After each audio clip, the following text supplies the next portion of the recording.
Them the wonder,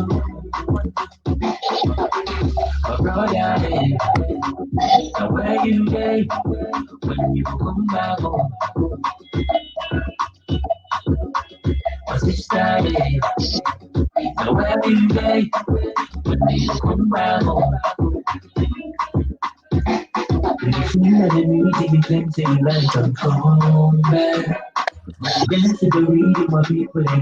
Hello, everyone out there. Hello. Good evening, good morning, good afternoon, wherever you are in the world. It is 7 p.m. in Germany, 7 p.m. in Luxembourg, 6 p.m. in Cameroon, and 6 p.m. in London.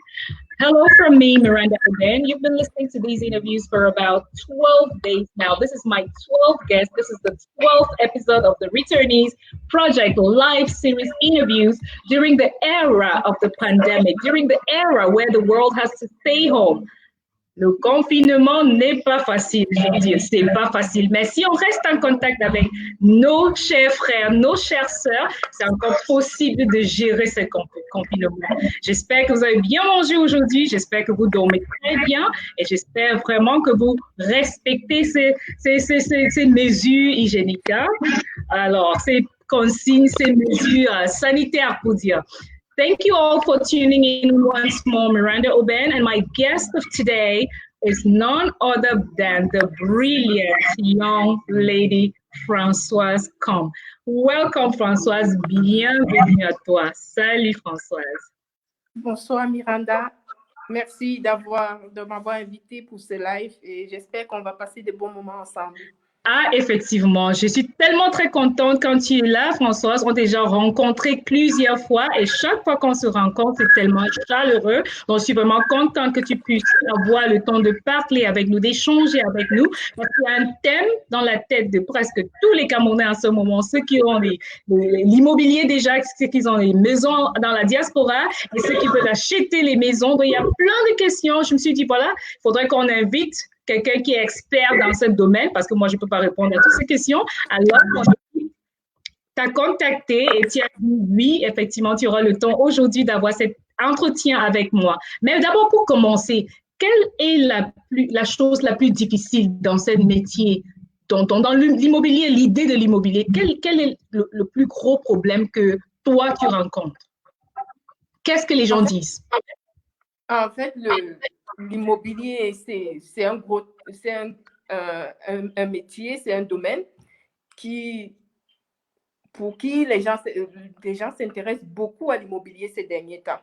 C'est très intéressant parce que voilà, ça fait partie de l'un des piliers de l'investissement et c'est assez spécial parce que chaque bien est unique en fait. Je veux dire, on peut avoir un même bien sur la même rue, mais les deux biens n'ont pas la même valeur. Si j'ai un bien au niveau de la rue principale, le numéro 1, où il y a beaucoup de voitures qui passent, et encore le même bien toujours identique, à la fin de la rue, ou à la fin on donne directement sur une forêt, le bien qui est à côté de la forêt peut être 40% plus cher que celui qui est en début de la rue principale. C'est ça qui fait la complexité de l'immobilier en fait, parce que chaque bien est unique. Je veux dire, c'est difficile de comparer un bien avec un autre.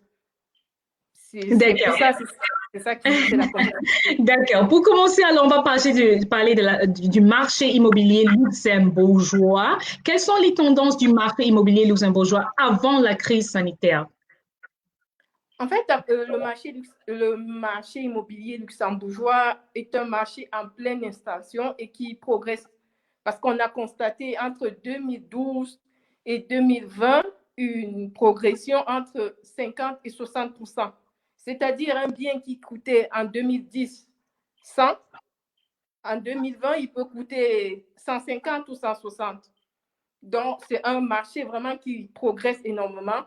Parce qu'en fait, le Luxembourg est un pays assez unique par rapport aux autres pays européens. Parce que ce genre de progression, on ne le rencontre pas chez nos voisins en France, ou bien en Allemagne, ou bien en Belgique. Je dis les pays frontaliers au Luxembourg. Parce que c'est spécial, parce que le pays est petit et on a une stabilité politique, on a une stabilité économique, ce qui attire beaucoup des investisseurs et également des populations. Et quelle est la tendance actuelle, Françoise? Oh, la tendance actuelle, j'ai regardé les chiffres.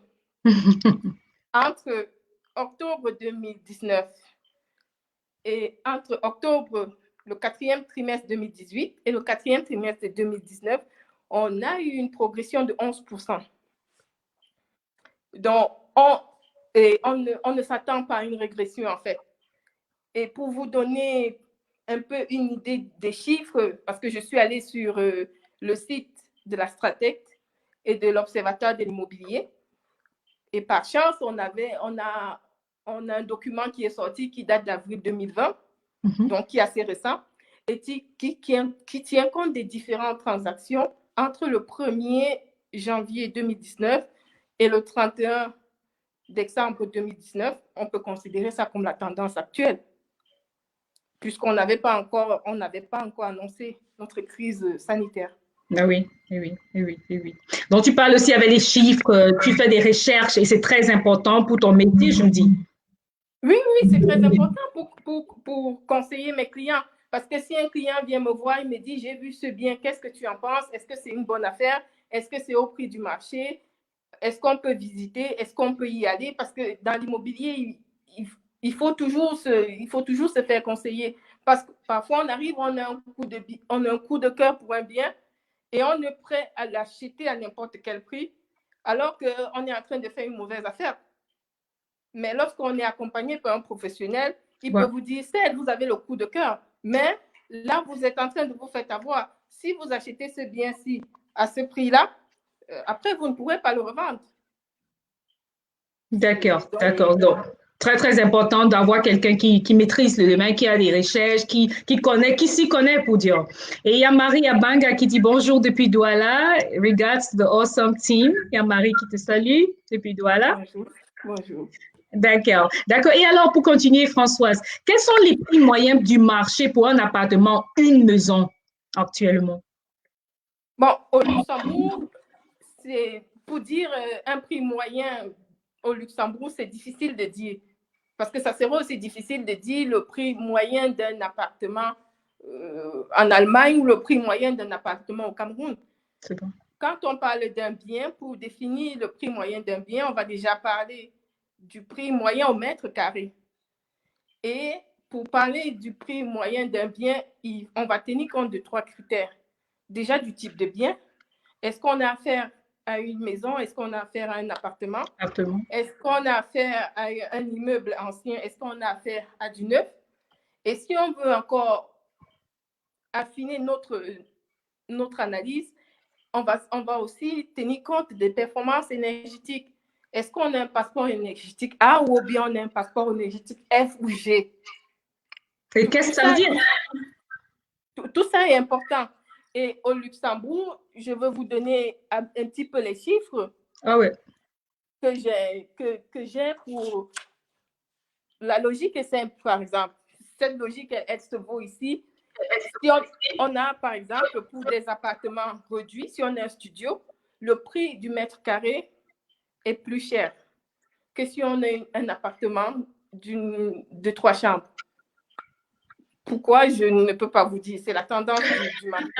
Et ça peut aussi s'expliquer parce que si on a un studio où le mètre carré est à 7 000 €, c'est plus facile à quelqu'un de payer 30 mètres carrés à 7 000 € que de payer un appartement de 130 mètres carrés à 7 000 €. On a un peu une économie d'échelle au niveau de la construction. Donc, plus si vous avez quelque chose de petit, le prix au mètre carré sera supérieur, mais si c'est quelque chose de grand pour un appartement, le prix au mètre carré sera un peu plus réduit. Et quand on parle de maison également, c'est logique que si on a une vieille maison, elle sera moins chère qu'une maison neuve. Si et seulement si, je répète, si la maison se situe dans un endroit où l'offre est tendue.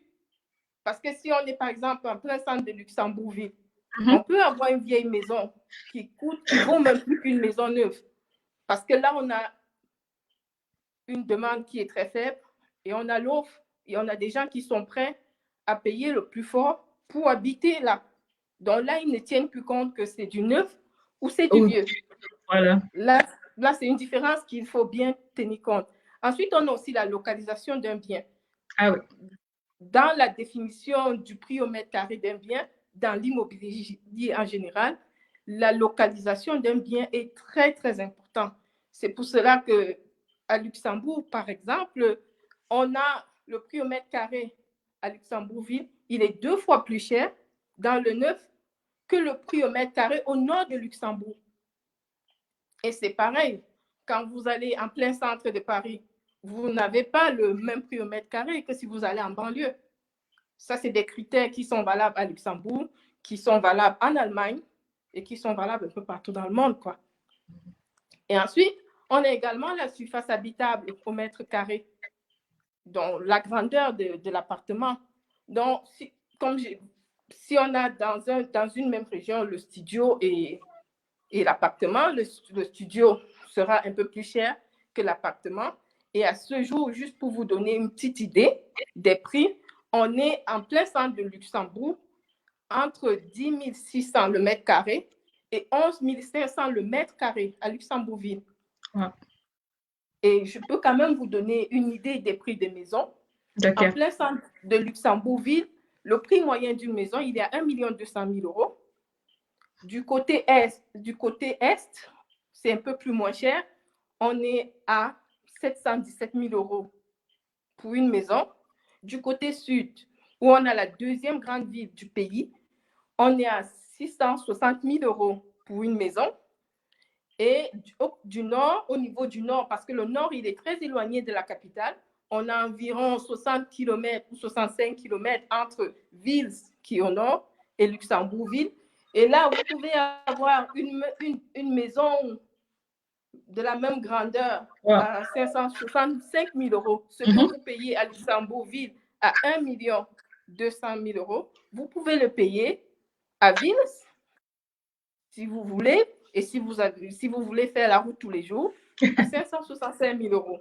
Bon, à chacun de voir ce qu'il souhaite faire. Donc, absolument, rentrer en contact avec vous, tu as du conseil d'abord et tu regardes aussi vraiment les clients. Tu essaies de conseiller les clients en fonction d'où ils habitent, ce qu'ils ont, parce qu'il y a des clients qui proposent quelque chose et après ils disent « Oh non, j'aurais voulu avoir quelque chose d'autre. » Donc, ils changent d'avis, mais ce n'est qu'avec d'autres conseils, avec les conseils de l'expert, tu es expert, qu'ils peuvent se décider. Est-ce qu'il y a les clients, quand ils viennent, est-ce qu'ils s'y comprennent? Est-ce qu'ils comprennent vraiment le marché immobilier ou ce sont les gens qui, bon, ils veulent tout juste une maison? Est-ce que c'est difficile avec tes clients? En fait, on a plusieurs types de clients. On a les gens qui achètent des maisons ou des appartements pour y habiter et on a des gens qui achètent pour investir. Donc, il faut faire la différence entre ces deux types de personnel. Déjà, quelqu'un qui achète une maison, généralement, ceux qui achètent pour habiter, parfois, ils n'ont pas vraiment une idée des prix de l'immobilier à Luxembourg. Parce que quand il arrive, il dit, j'ai un budget de 500 000 euros, il croit qu'il a tapé haut. Et il a tapé haut quand il dit qu'il a 500 000 euros pour acheter une maison, pour acheter la maison de ses rêves. Il vous définit les critères, ça, je veux que ça soit à 2 pas de la gare de Luxembourg-Ville, je veux 3 chambres, je veux un jardin, je veux un garage, il fait tous ces critères. Bon, nous, en tant que professionnels, on rigole parce que, voilà, quand il a fini de citer tous ces critères, on lui dit, est-ce que quand tu as un peu le temps, tu peux faire des recherches et revenir nous voir. Il y a des sites Internet, tu peux aller te faire une idée. Et après, le même soir ou 2 jours après, il va rappeler, il va dire, je crois qu'il faut que je refasse un tour de nouveau à la banque pour voir si la banque peut augmenter mon niveau de crédit. Ouais. Et après, il va faire un tour à la banque, il va revenir et on va lui dire vraiment avec... lui-même, il constate en fait. Il constate que ce qu'il dispose par rapport à ce que le marché offre, il faut qu'il réduise ses attentes. Et c'est comme ça, certains, ils commencent à chercher des biens à Luxembourg pendant 1 an, 2 ans, 3 ans. Ils n'en trouvent pas parce qu'en fait, leurs exigences sont supérieures à leur budget et ils restent en location pendant longtemps. D'autres qui sont intelligents, ils font des compromis Soit ils acceptent de s'éloigner un peu plus de la ville, ou ils réduisent des jardins et des garages. Voilà. Certains disent, je veux une maison toute seule sur ma rue, je ne veux pas de voisins. Bon, tout dépend de ce qu'on a dans la poche et de ce qui D'accord. est possible. D'accord, d'accord. Donc, les clients viennent avec beaucoup de rêves dans la tête. Tu as parlé du marché. Maintenant, concernant le marché immobilier luxembourgeois, comment est-ce que tu vois le marché immobilier luxembourgeois après le COVID-19? Bon, entre professionnels, on a déjà discuté et il y a déjà des organismes qui font des analyses. Nous, on n'attend pas grand-chose. Parce que certes, il y aura la récession au niveau mondial, mais le marché luxembourgeois, il est tellement tendu qu'on n'espère pas une baisse. On n'espère pas que du jour au lendemain, la maison qui coûtait 1 200 000 ne trouvera pas de preneur. Parce que la maison qui coûte 1 200 000, il y a 10 personnes qui sont prêtes à donner 1 200 000 pour cette maison. Donc, ce n'est pas le COVID-19 qui va faire disparaître tout d'un coup ces 10 personnes-là. Parce qu'en tenant compte, les prix ne pourront baisser que si on a déjà une offre parce que le prix du marché dépend de l'offre et de la demande. Aussi longtemps qu'on aura une demande supérieure à l'offre et que le pays se portera bien, il n'y a pas de raison. On peut assister à une petite stabilité, mais nous, on pense qu'après 6 mois, peut-être ça va remonter, ça va continuer à progresser parce qu'on est loin de la boule immobilière au Luxembourg. D'accord, il y a une question ici de Joël Rojo Ngamaleu. Il pose la question de savoir, pour des Camerounais vivant en Allemagne, en expression simple, quel est ton conseil? Acheter directement sa maison ou bien tout d'abord investir dans un petit appartement et mettre en location? Merci, Joël. Ça c'est une question ça dépend de ce qu'on veut vraiment faire. Beaucoup de gens, quand ils commencent, quand ils sont jeunes, ils achètent un petit appartement, ils habitent le temps que la famille s'agrandisse et que financièrement, ils se portent bien, ils achètent une maison. Donc, on ne peut pas, ça dépend de la situation et ça dépend des projets de chacun. Il y en a tout de suite, ils préfèrent acheter la maison. D'autres, ils vont acheter l'appartement et plus tard, ils vont le laisser en location. L'appartement va se financer tout seul et ils vont acheter la maison qu'ils vont habiter. D'autres ne voudront pas de maux de tête d'appartement qui ne soit pas loué ou que la banque leur dérange. Ils vont acheter un appartement, ils vont habiter. Et le jour où ils vont décider d'aménager pour une maison, ils vont vendre l'appartement, utiliser cet argent pour investir dans la maison. Donc, il n'y a pas de règles, si vous voulez. Ça dépend de comment les gens se projettent. Parfois, on se dit, on commence d'abord par l'appartement pour le vendre après, mais après, on s'y dit, non, on s'y prend goût, quoi. On commence à prendre goût d'avoir du patrimoine immobilier et on a des bons locataires, ça se rembourse tout seul. On ne voit pas l'intérêt de le vendre. On achète sa maison si la banque suit, parce que tout ça, il faut être solvable. Voilà. D'accord. Merci Françoise. Joël, la réponse à ta question. Et maintenant, Françoise, j'aimerais savoir, peut-on espérer vraiment une baisse de prix sur l'immobilier résidentiel et de bureaux dans les prochains mois? Dans les prochains mois, je dirais non. Je dirais non parce que, en fait, là, nous sommes à l'arrêt comme beaucoup de secteurs. Tous les affaires qui étaient en cours ont été suspendues. Certes, on fait des visites virtuelles, mais tu es d'accord, toi et moi, que quelqu'un ne peut pas acheter un appartement juste en l'ayant regardé sur la vidéo. On ne peut pas non, mais on ne peut pas signer un compromis pour un demi-million d'euros juste ayant visité. Donc, en fait, certains pourront retarder leur projet pour dire, bon, on va voir comment ça va évoluer. Ils pourront retarder. Tout ce qui est en cours va se finaliser. Certains vont dire, OK, on va décaler. Mais comme je dis, à Luxembourg, il faudra être très prudent parce que peut-être en disant, on le décale de 2 ans ou d'1 an Et dans un an, on se retrouve en train de monter.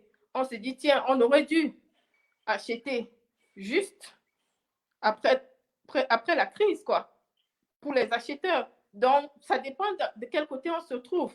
Est-ce qu'on est vendeur? Est-ce qu'on est acheteur? D'accord.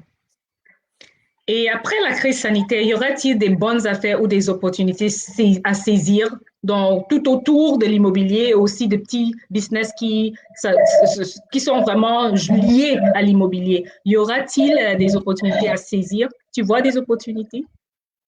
Oui, moi, je dirais il faudrait profiter de ce temps de crise que nous avons pour préparer l'après-crise en tant que professionnel. Préparer l'après-crise, c'est quoi? C'est déjà imaginer plusieurs scénarios. Et lorsqu'on s'est projeté, s'il y a des opportunités, on pourra les voir. Mais si on ne s'est pas préparé, ça c'est valable dans le domaine de l'immobilier, c'est également valable dans tous les domaines. C'est pas les opportunités. Après la crise, il y en aura toujours. Même pendant la crise, aujourd'hui, certains secteurs se font du beurre pendant que d'autres sont à l'arrêt. Après, oui, dans chaque situation, il y a toujours le côté positif, il y a toujours le côté négatif. Donc en fait, il faut juste essayer de ne pas être pessimiste, parce que moi, j'aime bien la célèbre citation de Winston Churchill qui dit, je vais vous la lire. D'accord. L'optimiste, il voit dans chaque situation une opportunité. Le pessimiste, il voit dans chaque opportunité une difficulté. Donc, au Luxembourg, il y aura certainement, peut-être pas aussi non beaucoup que dans d'autres pays, il y aura des opportunités, c'est certain. Peut-être pas autant qu'en France ou en Allemagne, il y aura des opportunités. Mais pour pouvoir les saisir, il faudrait avoir des bonnes lunettes et il faudrait avoir un esprit déjà préparé. Sinon, elles passeront devant vous et vous ne les verrez pas. Peut-être des bonnes lunettes comme les tiens, alors, Françoise. Oui. Il faudra me prêter tes lunettes. Là, il faut que je voie un peu plus loin. Merci. Passons maintenant au Cameroun. Le Cameroun, notre cher pays, le Cameroun, le marché immobilier camerounais. Quels sont les domaines du secteur immobilier au Cameroun? Au Cameroun, on a 3 principaux domaines. On a la gestion immobilière que nous on appelle ici à Luxembourg le syndic. Syndic. En fait, ça consiste à gérer des appartements résidentiels ou commerciaux, en fait. Donc, des gens ont, par exemple, des bureaux, ou ils ont des hôtels, ou ils ont des maisons qu'ils mettent en location et ils n'ont pas le temps de s'en occuper. Et ils confient à des professionnels comme nous. Ça aussi, ça existe au Cameroun. On a la promotion immobilière qui consiste à acheter des terrains, à les rendre viables et à construire. Ça peut être des maisons, des hôtels, des appartements. Voilà. Il y a plein de choses à faire. Et on a également la gestion immobilière. Et on a également les transactions immobilières, comme ils appellent au Cameroun. En fait, la transaction immobilière, c'est ce que nous, on appelle ici le métier d'agent immobilier. C'est-à-dire, c'est quelqu'un qui prend les biens, il est intermédiaire, il ne fait pas de la promotion. Quelqu'un vient, il veut vendre son bien, il n'a pas le temps, il engage un agent immobilier. L'agent immobilier s'occupe de la vente du bien et en échange, il reçoit une commission. Donc, ces 3 métiers qu'on a ici au Luxembourg, en Europe, on les retrouve exactement au Cameroun, mais sous d'autres noms. Voilà. D'accord, merci. Et une question ici venant de Ange-Éric demande, il écrit Ange-Éric depuis Remich, près de Schengen. Comment sont gérés les compromis de vente qui arrivent à terme pendant la crise sanitaire? L'acheteur peut-il se désengager sans pénalité? Une très bonne question. Merci, Ange-Éric. Bonsoir, Ange-Éric. Juridiquement, l'acheteur ne peut pas se désengager malgré la crise parce que généralement, dans un compromis, la seule chose qu'on a comme clause suspensive, c'est que l'acheteur n'obtient pas le crédit. Donc, qu'est-ce qui se passe pendant la crise? Actuellement, les dossiers que nous avons en cours. Soit le banquier dit, je n'ai pas encore dit mon dernier mot, je suis encore en train de travailler. Et là, on va prolonger le compromis. On va faire un avenant à ce compromis. On peut faire un avenant d'1 mois, le temps que le banquier dise mon client est solvable ou mon client n'est pas solvable. Mais pendant toute la crise, l'acheteur ne peut pas se désengager au nom de la crise sanitaire. La seule possibilité qu'il a de sortir d'un compromis, c'est qu'il n'obtienne pas son crédit. S'il veut se désengager pour la crise sanitaire, il devra perdre 10% de la valeur du bien, plus les commissions du professionnel, plus la TVA. D'accord. Merci Françoise. On va passer à un autre commentaire ici de Nico Chat. Pour ma part, en tant que luxembourgeois, le futur de l'immobilier tient juste à la conjoncture d'après Corona. Vu que beaucoup d'entreprises risquent d'être en faillite, wow. Et de la même façon, un chômage en très grande hausse, dont un pouvoir d'achat en baisse. Donc, il pose tout juste la question. On ne sait pas comment ce sera après la crise. C'est tout bon, son idée. Je ne sais pas si tu veux réagir à cela, Françoise. Oui, en fait, bonsoir Nico. Après le gouvernement, je tiens à rappeler que nous sommes au Luxembourg. C'est l'un des pays les plus riches de l'Europe. Le Luxembourg a le triple A bien coté. Et le gouvernement a pris pas mal de mesures pour assister les entreprises. Il pourra avoir une baisse des transactions immobilières, mais nous, en tant que professionnels, nous ne pensons pas que le coronavirus pourra affecter significativement le marché luxembourgeois. Ça, c'est d'une chose. Et nous avons quelque chose de spécifique au Luxembourg. Le pouvoir d'achat de nos emprunteurs sont de l'ordre en moyenne, les crédits qui sont accordés par la Sparkasse pour un emprunt, la moyenne des crédits, on est dans l'ordre de 500 à 600 000 euros. C'est-à-dire qu'on a en face des acquéreurs qui ont du pouvoir d'achat, c'est des gens hautement qualifiés, qui ont des salaires, un couple qui a un salaire entre 10 et 11 000 euros. Je veux dire, c'est de la main-d'œuvre qualifiée. Et vu avec le Brexit qui arrive, qui a été prononcé, la place est encore très intéressante. Elle va encore attirer plus de main-d'œuvre qualifiée, donc plus de pouvoir d'achat. Ceux qui ne pourront plus acheter, ça sera une partie mineure. C'est ceux qui ont des revenus moyens ou bien des petits revenus qui ne pourront pas acheter. Mais étant donné que la demande est supérieure à l'offre, on reste sur un marché qui ne craint pas grand-chose, je peux dire. D'accord, merci. On était déjà passé du côté du Cameroun, Françoise. On a parlé des domaines du secteur immobilier au Cameroun et quels sont les acteurs? Au Cameroun, on a plusieurs acteurs au niveau de l'immobilier. On a le crédit immobilier qui s'occupe des logements sociaux, qui est censé s'occuper des logements sociaux. On a la Société financière internationale, qui est un groupe de la Banque mondiale qui investit également dans l'immobilier. On a certaines filiales comme EcoBank et de la Starter Bank qui ont aussi une partie immobilière. Et on a aussi les particuliers qui ont une force qui n'est pas négligeable, je veux dire. On a des particuliers qui investissent, on a des hommes d'affaires qui investissent dans l'immobilier. On a de quoi faire. On a plusieurs acteurs. D'accord. Et tu as déjà des collègues au Cameroun, si on a les returnees à Douala qui veulent acheter des appartements ou des maisons, est-ce que tu as des contacts? Est-ce que tu travailles avec le Cameroun uniquement en Luxembourg, Françoise?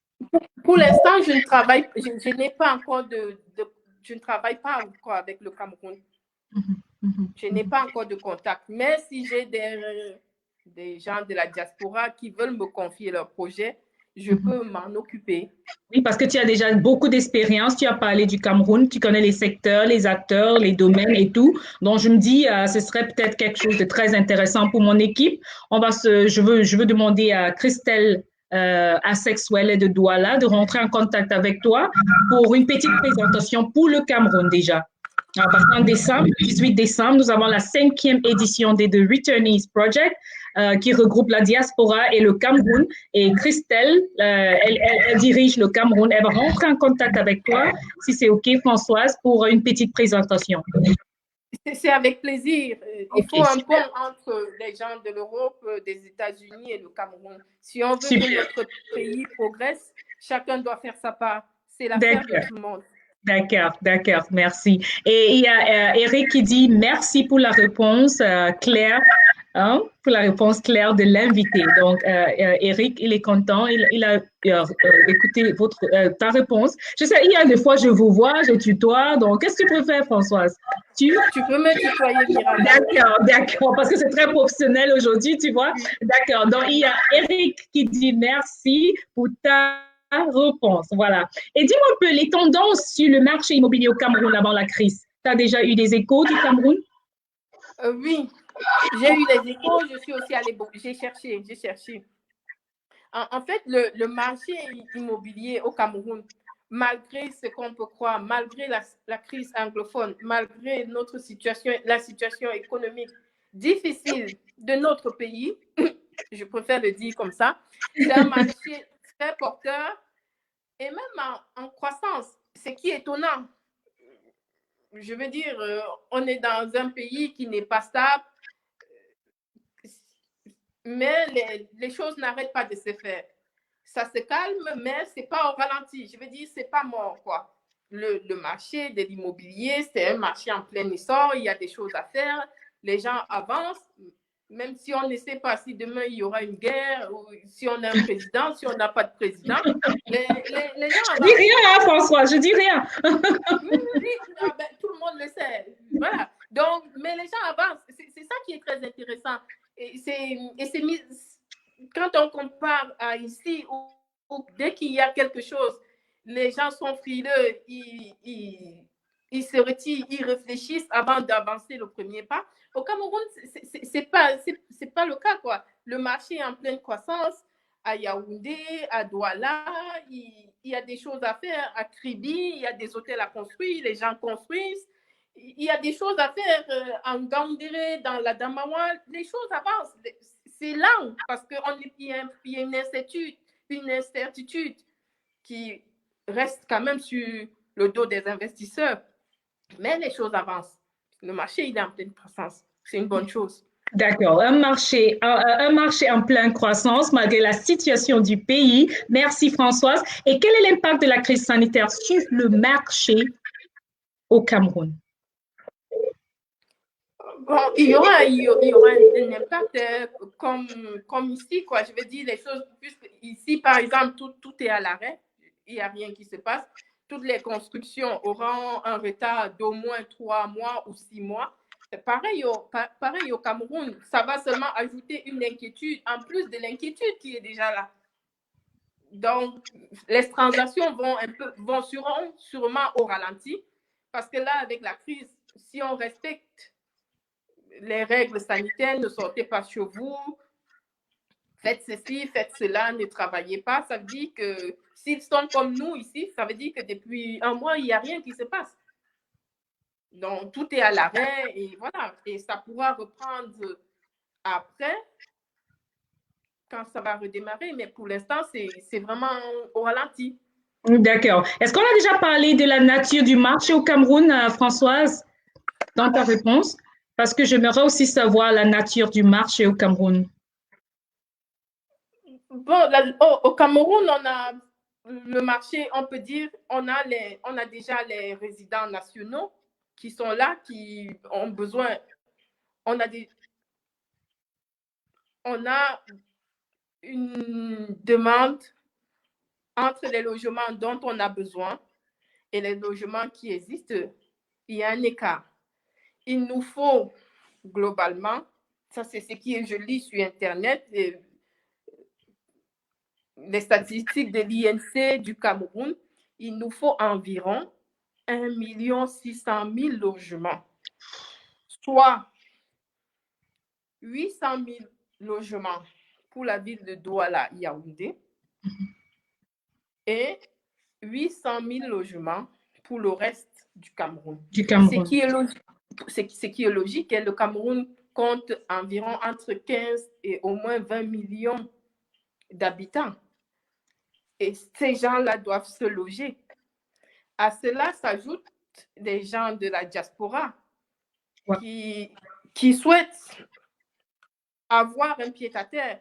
Nous, comme toi et moi, nous sommes camerounaises, nous sommes fils et filles du Cameroun. On aimerait bien que lorsqu'on va en vacances, qu'on n'aille pas déranger la maman, la tante, qu'on puisse être chez nous.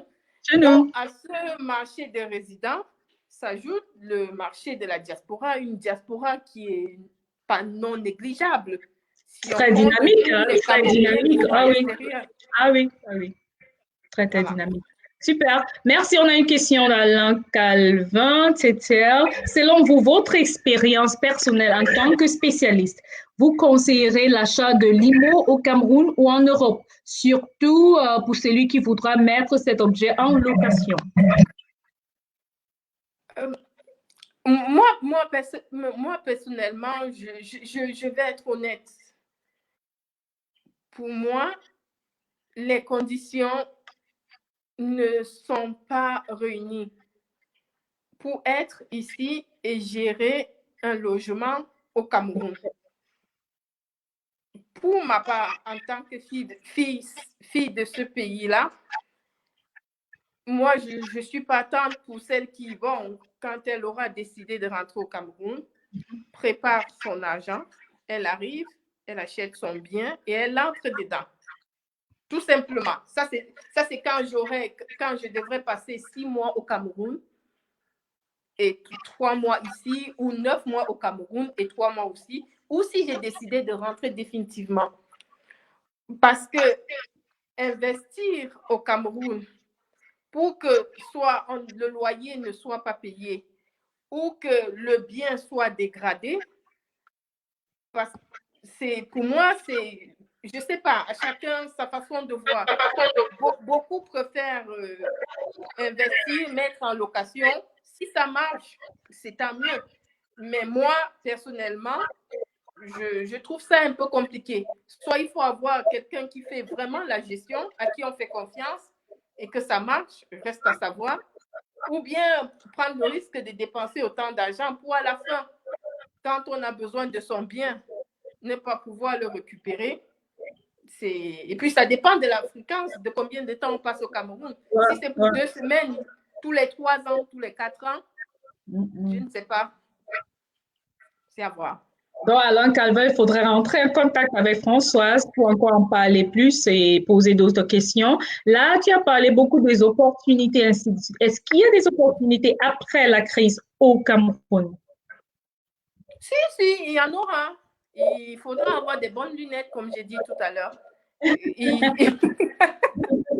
me prête tes lunettes, vraiment. Oui, moi, je suis certaine que partout dans le monde, après cette crise-là, ceux qui ont bien préparé l'après-crise, ils feront de bonnes affaires. Ça c'est sûr.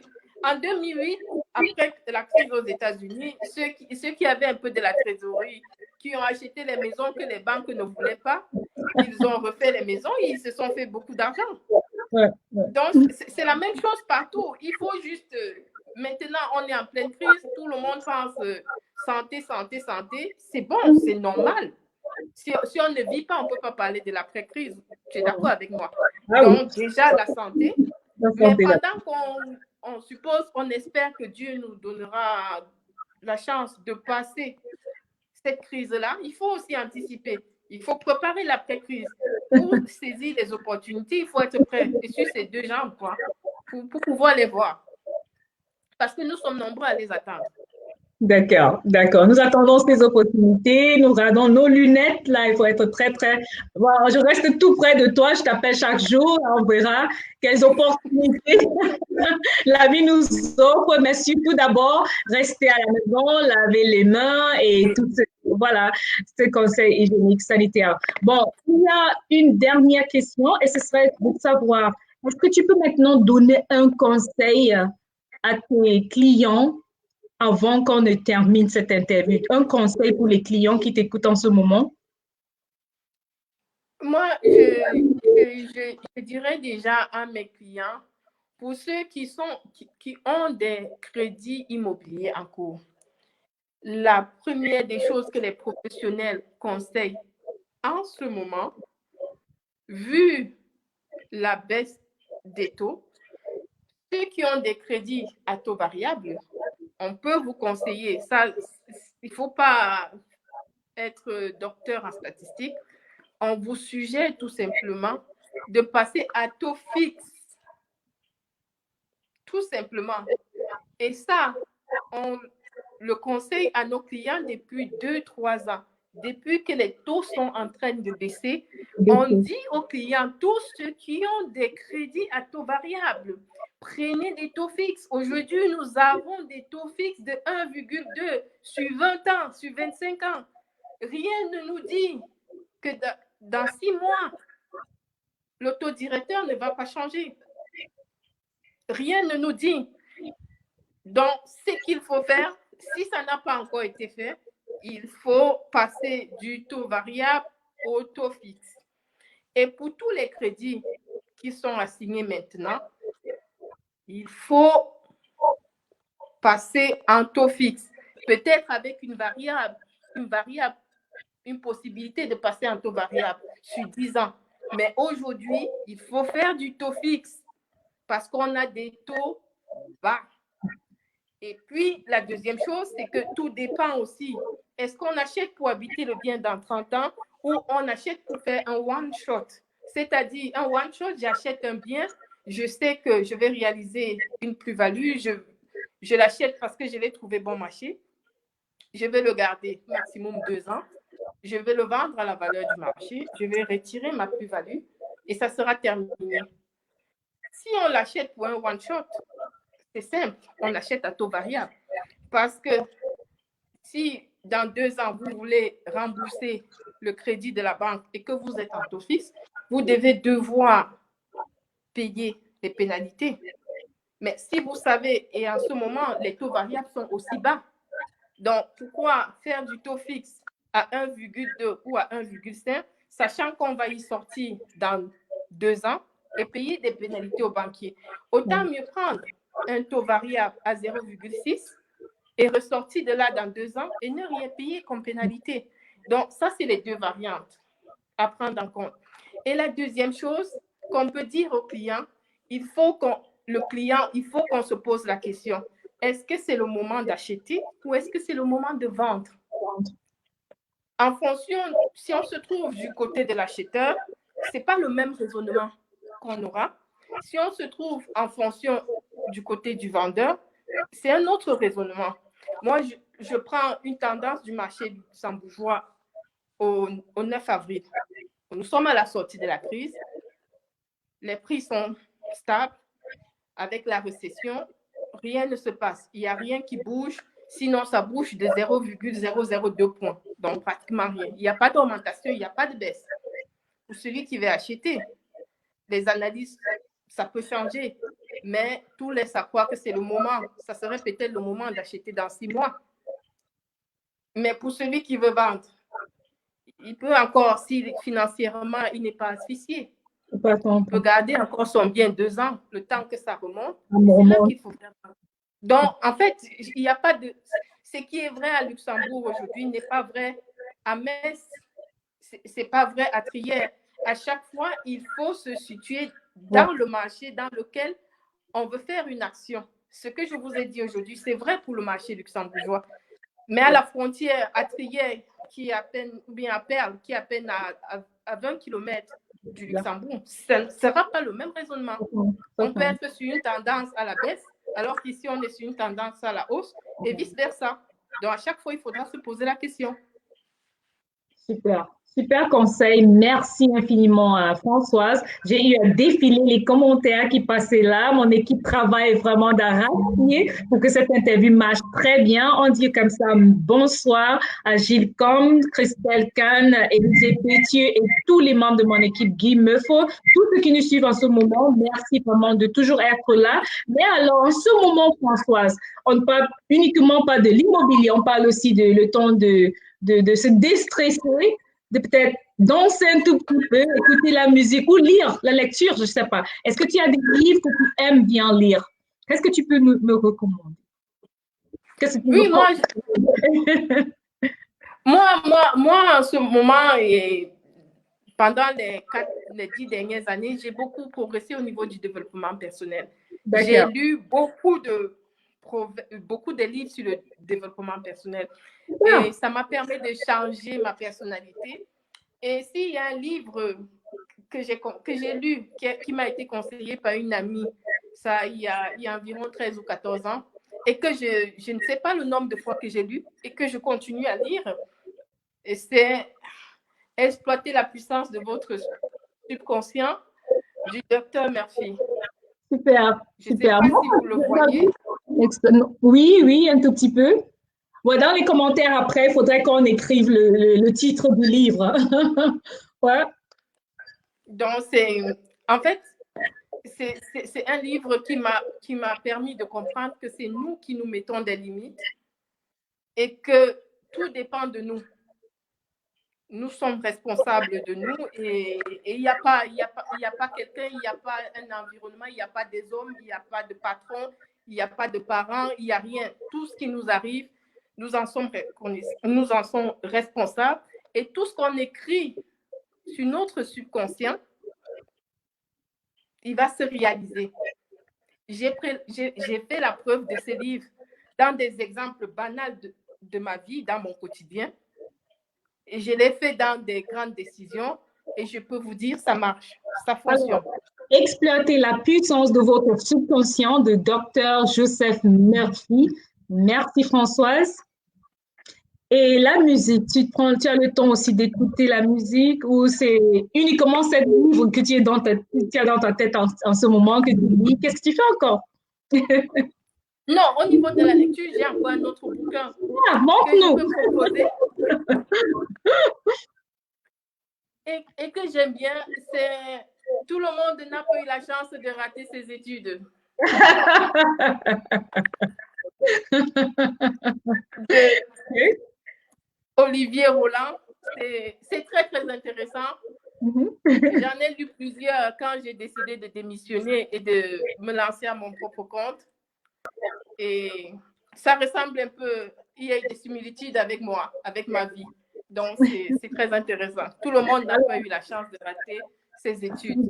Olivier Roland, merci pour ce conseil. Là, tu lis bien la lecture. J'aimerais bien avoir une copie aussi de ce livre, donc je passerai maintenant sur, je ne sais pas trop, Amazon pour me procurer aussi une copie parce que là, tu es vraiment dans ton domaine. J'ai me remarqué pendant le Speakers Arena à Nuremberg, quand tu étais sur le podium, tu maîtrises vraiment effectivement ce que tu fais. Et moi, j'aime vraiment les gens qui, dans leur domaine, sont très, très, très, très conscients de ce qu'ils font et tu es vraiment bien, bien, bien sollicité dans notre communauté. J'aimerais bien que tu penses vraiment à te lancer aussi vers le Cameroun parce que c'est ça, quelqu'un comme toi, pour être honnête, j'aimerais bien avoir dans mon entourage au Cameroun quand je serai là en décembre.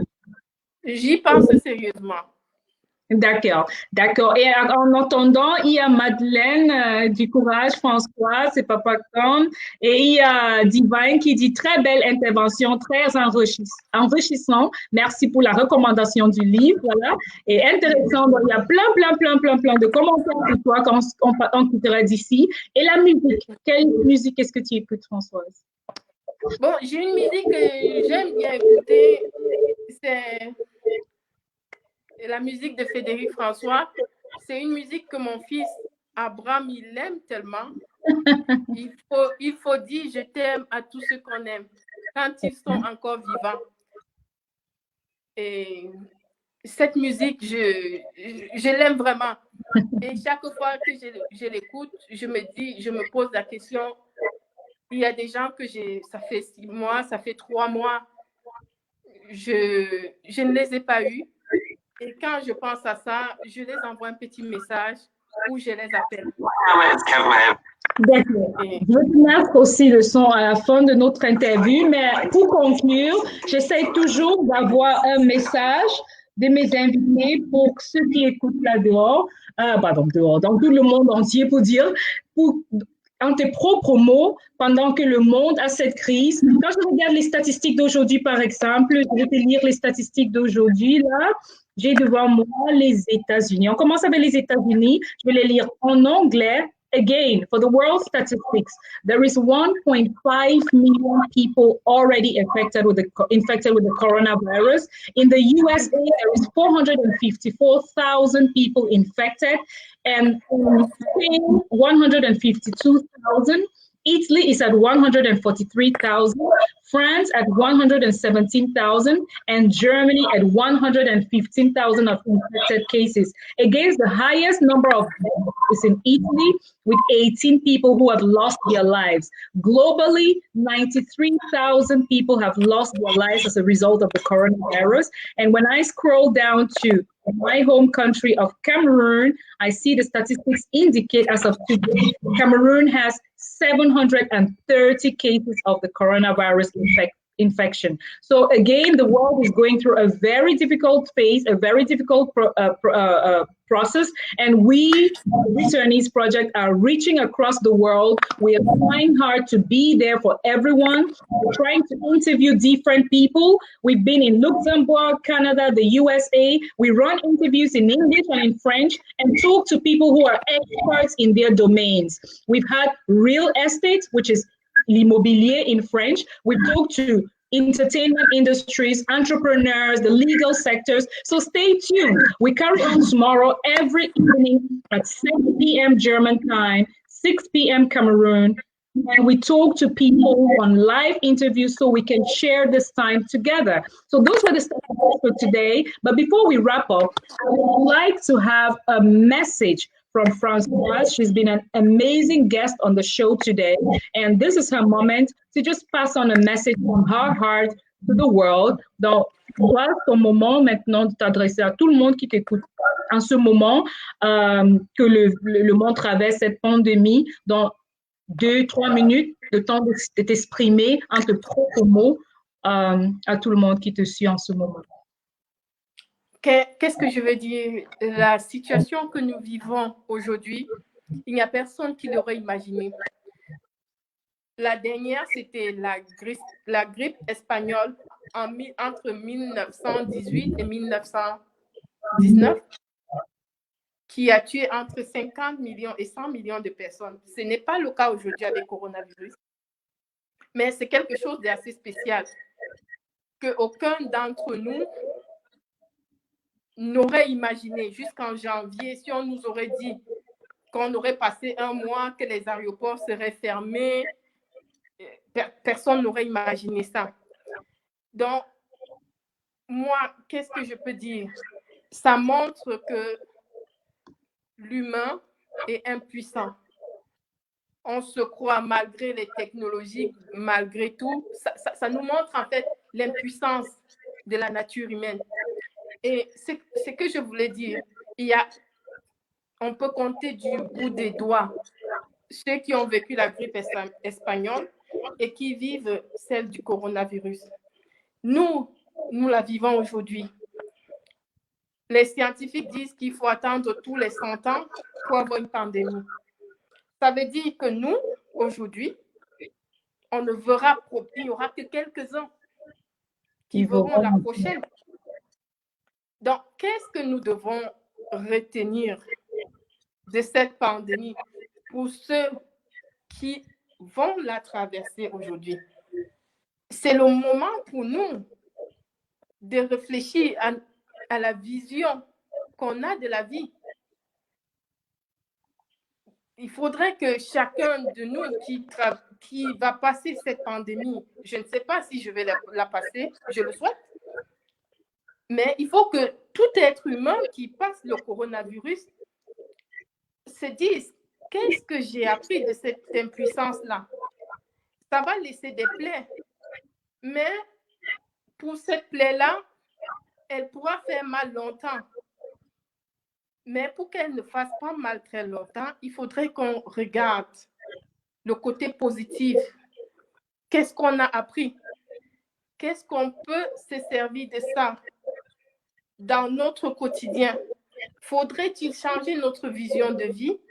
Faudrait-il placer l'homme au centre? Ou bien faudrait-il recommencer à faire comme si ça n'avait pas existé? Il y a les statistiques qui disent qu'il y a 90% de personnes dans le monde qui ne se posent pas des questions existentielles. En fait, ils se lèvent, ils font comme tout le monde. La question que je veux me poser, est-ce que nous, on veut être parmi les 10% qui voulons réfléchir et qui voulons se servir du coronavirus pour donner une autre vision à notre monde et donc impacter le monde de l'après-corona? Ou bien voudrions-nous être parmi les 90%? On va dire, demain, le confinement est fini. OK, je vais au travail, je sors, je fais comme avant, comme si rien n'était. Le corona, c'était le corona. Ça, c'est la réflexion que je peux laisser. Entre-temps, respectons les consignes sanitaires, restons à la maison, faisons tout ce qu'on nous demande, prenons soin de nos proches, profitons de nos familles, parce que c'est un moment, je ne sais pas, pour moi, je ne fais pas partie des gens qui sont sur la première ligne, mais je pense que dans ma vie, je n'aurai plus jamais un moment comme celui-ci. Parce que même lorsque nous disons que nous sommes en vacances, ce n'est pas pareil. On a des programmes, on va à la plage, on court ici, mais vraiment là, on a le temps de profiter, de réfléchir, de se poser. Donc, profitons de ça pour préparer l'après-corona dans notre vie future, dans notre quotidien, chacun à son niveau, avec des petits gestes. C'est mon message. Super message. Vraiment, je suis tellement émue. Merci pour ce message, Françoise. Merci vraiment pour cet entretien. Ça m'a vraiment plu et les spectateurs ont aussi très bien réagi. Je dis merci à tout le monde qui nous suit chaque soir à 19h de l'Allemagne, 19h du Luxembourg, 19h de la France et 18h du Cameroun. À chacun de nous, vous avez écouté le message de Françoise qui vient tout droit de son cœur. Et moi, Miranda, au nom de mon équipe Returnees, j'aimerais encore une fois de plus vous dire merci à tous de rester à la maison, de vraiment surmonter ou supporter cette période. Et je vous laisse avec la musique préférée de Françoise Combe. Merci d'avoir été là, Françoise. Merci, Miranda. Merci à tout le monde. Merci aux téléspectateurs. Merci de nous avoir accordé votre temps. Le temps, c'est l'argent. Merci. Bonsoir. Super. Tu diras bonsoir à ta famille, ton époux, tes enfants. Merci, tu feras pareil aussi, Miranda. Je ne manquerai pas. Il y a monsieur qui attend et le petit aussi. On va dîner maintenant ensemble. Et je te laisse avec ta musique préférée, quelques 30 secondes, 1 minute, avant de couper le live.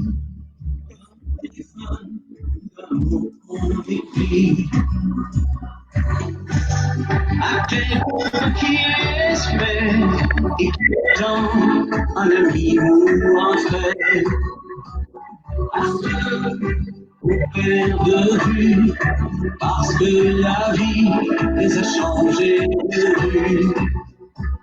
Le temps est un voleur, un des amis, un sablier. Il faut dire qu'ils sont vivants, vivants. Il faut dire je t'aime, on est Tant qu'il en est temps,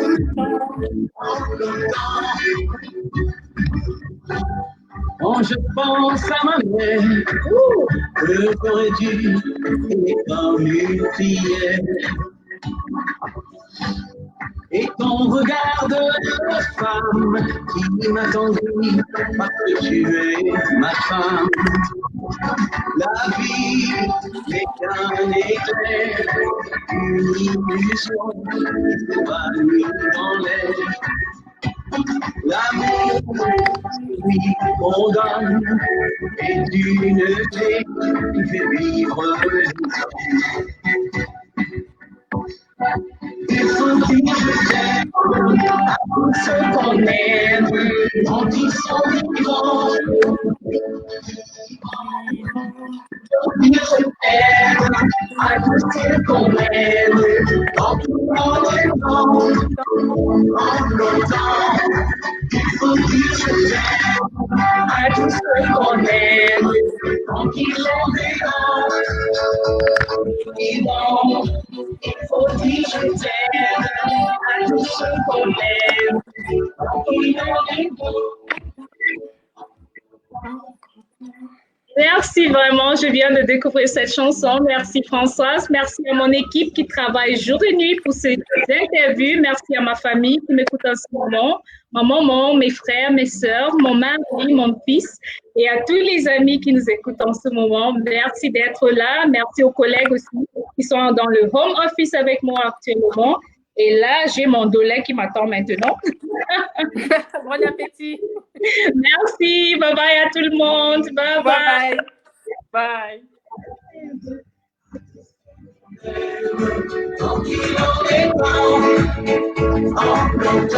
Thank you. All right. I'll have to learn it. Je vais apprendre. Donc, demain à 19h, rendez-vous avec Marie-Angèle Abanga de Douala.